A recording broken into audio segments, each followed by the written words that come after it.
सभी को जय श्री कृष्णा।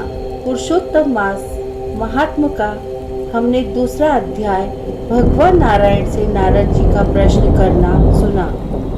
आज है तीसरा अध्याय मल मास या अधिक मास की कथा। ऋषिगण बोले, हे महाभाग, नर के मित्र नारायण नारद के प्रति जो शुभ वचन बोले वह आप विस्तार पूर्वक हमसे कहिए।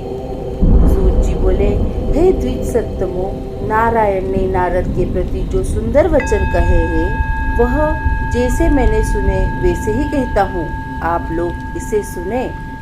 नारायण बोले, हे नारद, पहले महात्मा श्री कृष्ण चंद्र ने राजा युधिष्ठिर से जो कहा था वह मैं कहता हूँ, सुनो। एक समय धार्मिक राजा अजात शत्रु युधिष्ठिर छल प्रिय धृतराष्ट्र के दुष्ट पुत्रों द्वारा द्रुत क्रीड़ा में हार गए।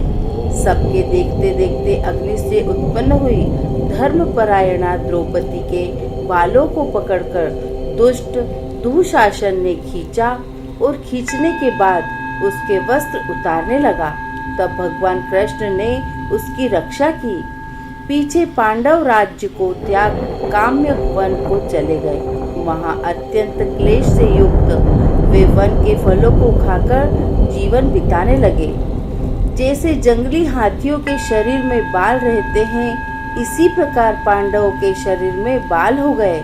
इस प्रकार दुखित पांडव को देखने के लिए भगवान देव की सुत मुनियों के साथ काम्यक वन में गए।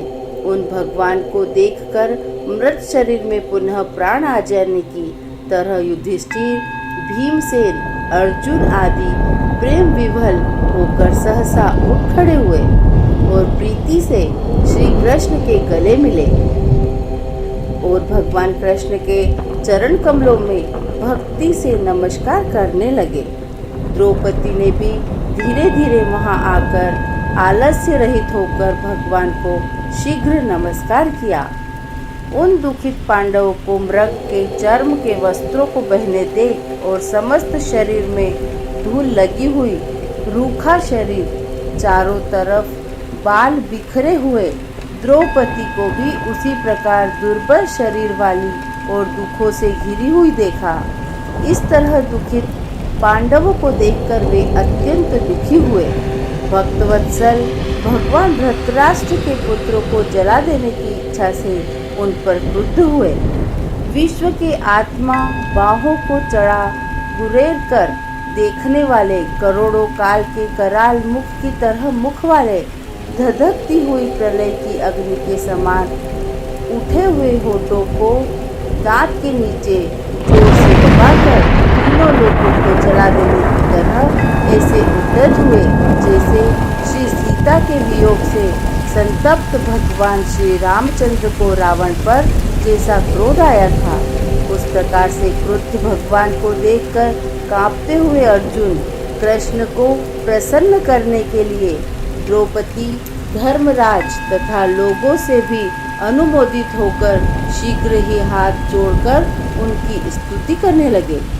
अर्जुन बोले, हे कृष्ण, हे जगत के हे नाथ, मैं जगत के बाहर नहीं हूँ, आप ही जगत की रक्षा करने वाले हैं। हे प्रभु, क्या मेरी रक्षा आप नहीं करेंगे? जिनके नेत्र के देखने से ही ब्रह्मा का पतन हो जाता है, उनके क्रोध करने से क्या नहीं हो सकता है, यह कौन जानता है कि क्या होगा। हे संहार करने वाले, क्रोध का संहार कीजिए। हे तात, हे जगतपते, आप ऐसे महापुरुषों के क्रोध से संसार का प्रलय हो जाता है। संपूर्ण तत्व को जानने वाले, सर्व वस्तुओं के कारण, वेद और वेदांग के बीच आप साक्षात श्री कृष्ण हैं। मैं आपकी वंदना करता हूँ। आप ईश्वर हैं। इस चराचरात्मक संसार को आपने उत्पन्न किया है। सर्व मंगल के मांगल्य हैं और सनातन के बीज रूप हैं। इसलिए एक के अपराध से अपने बनाए समस्त विश्व का आप नाश कैसे करेंगे?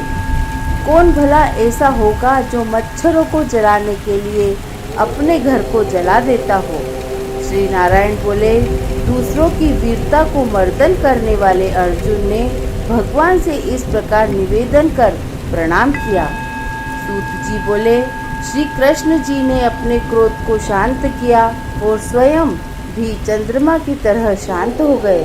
इस प्रकार भगवान को शांत देखकर पांडव स्वस्थ हुए, प्रेम विभल हुए। सब ने भगवान को प्रणाम किया और जंगली कंद, मूल फल आदि से उनकी पूजा की। नारायण बोले, तब शरण में जाने योग्य भक्तों के ऊपर कृपा करने वाले श्री कृष्ण को प्रसन्न जान विशेष प्रेम से भरे हुए नम्र अर्जुन ने बारंबार नमस्कार किया और जो प्रश्न आपने हमसे किया है वही प्रश्न उन्होंने श्री कृष्ण से किया। इस प्रकार अर्जुन का प्रश्न सुनकर श्री कृष्ण क्षण मात्र मन से सोचकर अपने पांडवों को और व्रत को धारण की हुई द्रौपदी को आश्वासन देते हुए वक्ताओं में श्रेष्ठ श्री कृष्ण पांडवों से हितकर वचन बोले। श्री कृष्ण जी बोले, हे राजन, हे महाभाग, अब मेरा वचन सुनो। आपने यह प्रश्न अपूर्व किया है। आपको उत्तर देने में मुझे उत्साह नहीं हो रहा है। इस प्रश्न का उत्तर गुप्त से भी गुप्त है, ऋषियों को भी नहीं विदित है। फिर भी हे अर्जुन, मित्र के नाते अथवा तुम हमारे भक्त हो, इस कारण से हम कहते हैं। हे सुव्रत, वह जो उत्तर है वह अति उग्र है, अतः क्रम से सुनो।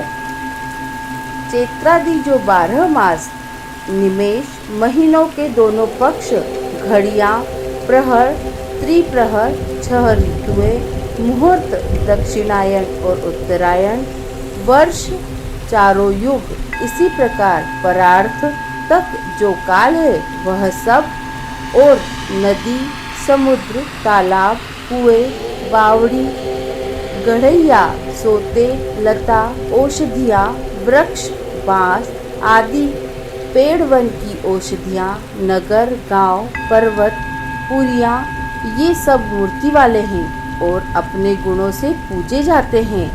इनमें ऐसा कोई अपूर्व व्यक्ति नहीं है जो अपने अधिष्ठात्र देवता के बिना रहता हो। अपने अधिकार में पूजे जाने वाले ये अभी फल को देने वाले हैं। अपने अपने अधिष्ठार्थ देवता के योग के महात्म से ये सब सौभाग्यवान हैं। हे पांडुनंदन, एक समय अधिमास उत्पन्न हुआ। उस उत्पन्न हुए असहाय निंदित मास को जब लोग बोले कि यह मल मास सूर्य की संक्रांति से रहित है, अतः पूजने योग्य नहीं है, यह मास मल रूप होने से छूने योग्य नहीं है और शुभ कर्मों में अग्राह्य है, इस प्रकार के वचनों को लोगों के मुख से सुनकर वह मास निरुद्योग, प्रभा रहित, दुख से घिरा हुआ, अति खिन्न मन, चिंता से ही ग्रस्त मन होकर व्यथित हृदय से मरणासन की तरह हो गया।